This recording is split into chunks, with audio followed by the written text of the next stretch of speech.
Good morning, ReThink. What a fabulous day, right? And who thought you would come here this morning and hear about Plato and the Renaissance? I'm thrilled that we've had this opportunity. Jay, we are so grateful to the NAM. Carolyn, we're so grateful to the Manufacturing Institute for all you're doing. But David, the work you've done with the Manufacturing Leadership Council, you have brought us together to create the future. And what I want to do is give you a perspective of a well-established, you might say, industrial conglomerate. Siemens, founded over 177 years ago. Siemens, who was born in bringing industrial revolutions to life. But Siemens, involved in harnessing electricity, laying the transatlantic cable, bringing the first pixel transmission. We had an Emmy for that, by the way. These breakthroughs in technology over the years actually led us to that moment in the early 2000s when it was obvious software would change everything. Think about the iPhone, that platform that made us all able to do so much more. We believe at Siemens that it's that combination of the real and the digital that is transforming everything about our businesses. And as we get started on this conversation, first of all, I'm going to make sure that we have plenty of time for questions. So start thinking of them now. But I also want you to be thinking about not you and your company and the competition you're in. What I want you to think about is us.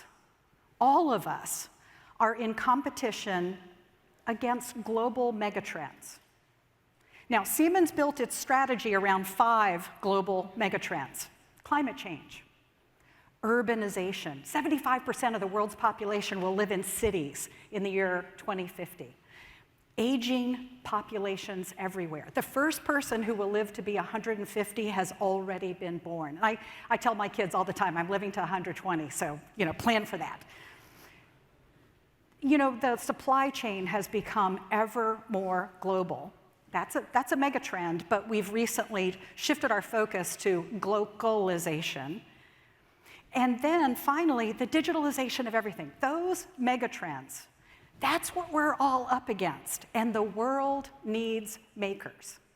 And so that's why today I want to introduce you to the most exciting sector of the tech economy, the industrial tech sector.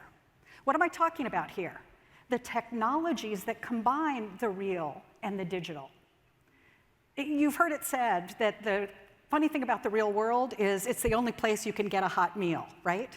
We have to live our lives in the real world. We've spent the last couple of decades bringing those digital technologies to life. We've seen how markets have responded. We've seen how everything has been transformed, from the way we entertain ourselves to the way we shop. Well, guess what? That same innovation is coming to the world of manufacturing. Many of you are already in it. Let me tell you about the components we see at Siemens and the elements of the tech world we want to bring to life. First of all, the digital twin. When we started making software acquisitions in the 2000s, our focus was to ultimately build the world's most comprehensive physics-based digital twin. And lo and behold, we're bringing that to life. The world is now operating on AI. That's fantastic. We can now harness information in ways that we never could before. And the third that we focus on is software-defined automation. And I've been seeing it here, right here in the networking section. We are getting connected. Those 3 building blocks are, in fact, the building blocks to transforming the everyday for everyone. And we can be working on this together. Now, a lot of people are talking about, let's bring manufacturing back. Let's reshore. I like those words. Those are nice. But the way I like to think about this is, let's revitalize manufacturing.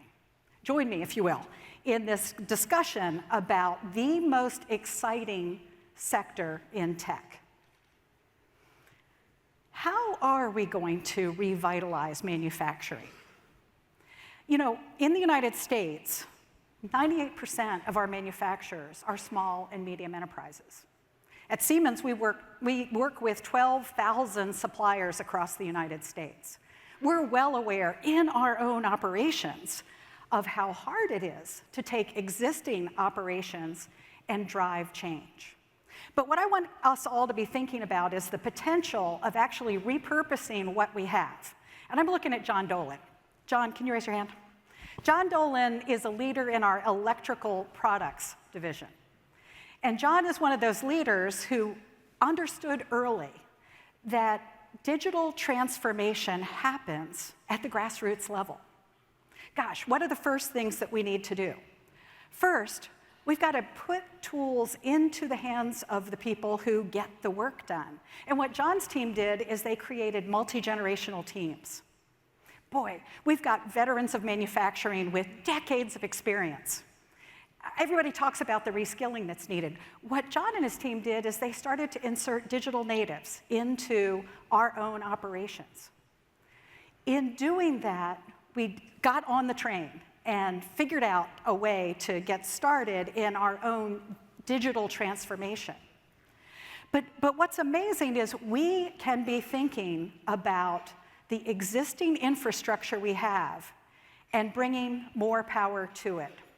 I'm going to tell you in a moment that the nomenclature of Industry 1.0, 2.0, 3.0, this may be interesting in just the way that verbiage has gotten people to think about waves of innovation that they might have missed. I'm here to tell you, you haven't missed the waves, and we have the ability to repurpose the facilities we have and the operations we have with incredible new power. Now, let's take a look with just a couple of stories, because we're working with lots of you. Many of you in the audience, and it was so fun last night during networking to meet so many of you. We're working together to transform your operations, but we're also transforming ours. We're on this journey with you. And I'll give you an example of our operations in Fort Worth, Texas. You see, one of the big transformations that's going on right now is the introduction of AI data centers. And you know how much power those data centers are using.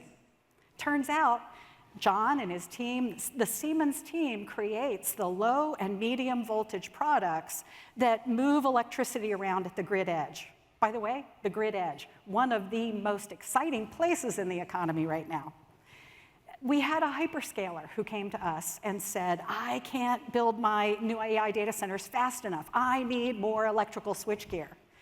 And the team in electrical products said, tell you what, we can partner up and build a new facility. Now, a lot of people these days are telling us that bringing manufacturing back is hard because building manufacturing is going to take years. Think differently. Look at what you already have. In this case, there was an existing industrial park located very, very close to our operations in Grand Prairie, Texas. We knew we had the expertise in the area. We knew we had a fantastic supply chain. Here was an industrial park absolutely ready for the new build. But the secret to moving fast is going digital first.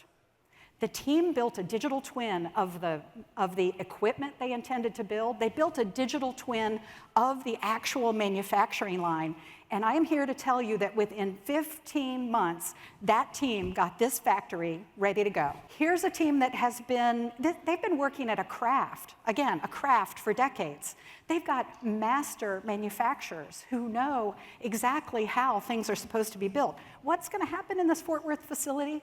The fact is, we've convinced the hyperscaler that if the hyperscaler would standardize on a design, we could actually produce through a flow. We could actually make these in large quantities much faster. The hyperscaler came along with us. And now the question is, what innovation, what automation do we want to put into this line ourselves? That got planned out. An automated production line, and I'll call it the rudiments of it today, because the most important thing to do is learn. The most important thing is not to over-automate. So here we have a team, they're newly in their facility, and we have gear beginning to be produced, switchboards that ultimately will go into data centers. In there are the beginning outlines of automation. And the work that's being done right now is to start to gather those sensors, start gathering that data, and determine where are the places we want to actually build out and improve more automation. When I go into that factory today, I see not people lifting and toting and putting hands into dangerous machines. What I see is teams of people collaborating, looking at the data that's beginning to come off the line and talking about what needs to be innovated next, what needs to change next. And people ask me all the time, well, where do you even start? One of the key things is all of this next phase of our digital lives runs on data. And I'm a firm believer that if we simply start there, the very first packages that any of us can be putting in are those sensors that give us the feedback of what's happening on the line. Take those sensors, gather that data. Now we can begin to innovate with the tools that are available to us today with AI and otherwise. Now, I'll tell you a little bit more about Fort Worth in a moment. But the thing I want to do is pause for a moment and talk about power, because that is the other dilemma we're facing. I have the privilege of going to the White House and talking to decision makers, policy makers, or up to the Hill to talk to lawmakers. And my message is simple. The economy can only grow as fast as our grid. Our economy can only grow as fast as we can grow the power that's available to us. And we will have an insatiable demand for power. What I'd like to encourage all manufacturers to do is to think about what's available in your own operations. Now, John is busy converting a lot of his lines to electric. We used to have gas-powered paint lines, for instance. We've gone electric there. That's a real problem for our utility. What do we do? Well, let's take a lesson from our colleagues at Wendell, North Carolina, who said, you know what, I've got a big medium voltage gear factory, but what I'm going to do is put solar over my parking area. And lo and behold, they installed a microgrid, and with that, they've been able to power the majority of their own operations. Get behind the meter. Do what you can with the resources you have. Repurpose existing facilities and move fast. We've got a lot of work to do. Now, what do we need to do next in terms of getting that factory going? Have you heard the phrase, partnership is the new leadership? We're living in an era when none of us alone will have the answers. We're living in an era where we're going to move faster if we go together. I have been walking through the networking section here. I can see people who, the salespeople in these organizations may meet the salespeople from my organization and say, we're competing against each other. But I'm trying to tell everybody, this is not a competition. We are working on this together. There is not enough of us to bring the electrification and the automation and the digitalization to the table. Let's all roll up our sleeves and get at it. And this is one reason that Siemens has actually created the Siemens Accelerator platform, a place where not only our own products, but those of others in our ecosystem and academia, that we can bring various components together so that what if we could help the small and medium manufacturers actually get over the hump of those first steps of digitalization? What if we could do that together? What difference would that make for the performance of our large manufacturers if the smallest among us was able to go on this journey with us? Ecosystems count. Now, by the way, there's another ecosystem we've been working on, and I had a conversation with David this morning that says he's working on this too. The ecosystem of capital. What does it take for people to get on board and start moving with the things that we're talking about here? People are really concerned about the high cost of entry. It doesn't have to be that way. Many of you are already offering software as a service. What about automation as a service? And what about finding ways to finance your operations? What about small businesses going to the Small Business Administration and then getting on board with packages of technology that are actually going to make them more productive? I mean, these things pay for themselves through the growth that we're going to be driving and, frankly, the new demand we're going to be creating. So I'd say look to create ecosystems within the business that you're driving. And I would be wrong to leave the stage without talking about workforce development. This is the question of the era. And David, thank you so much for setting this up the way you did. What is the role of the human in all of this? Our firm belief is that technology is not here to take our jobs. Technology is here to expand what's humanly possible. And I want to take you back to Fort Worth to think about if you're opening up a new switchgear factory in Fort Worth, Texas, where it's a hotbed of manufacturing. We know it's really hard to find talent. Are we going to steal from our brethren? Well, I mean, we know that a lot of people would love to come to work for Siemens, and we're happy to have them.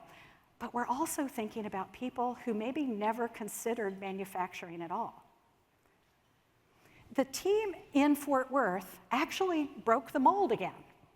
What they did is they said, what if our first hires were retired principals and teachers?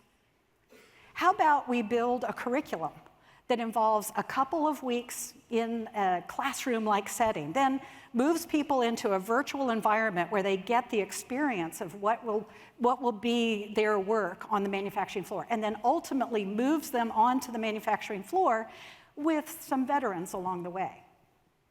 This has been remarkable. We've got former pizza delivery drivers, former checkout clerks, former chefs now in the field of manufacturing. So here we are in a moment when we have technology to apply. We've got people to do the work. We have facilities ready to open their doors and embrace those new technologies. This is a moment when we are creating the tech sector of the future. Now, here's the thought I want to leave you with before we go to questions. What if we're at the end of numbered industrial revolutions? I'm here to tell you that in this new tech sector that we are driving, this is the beginning of an infinite industrial revolution.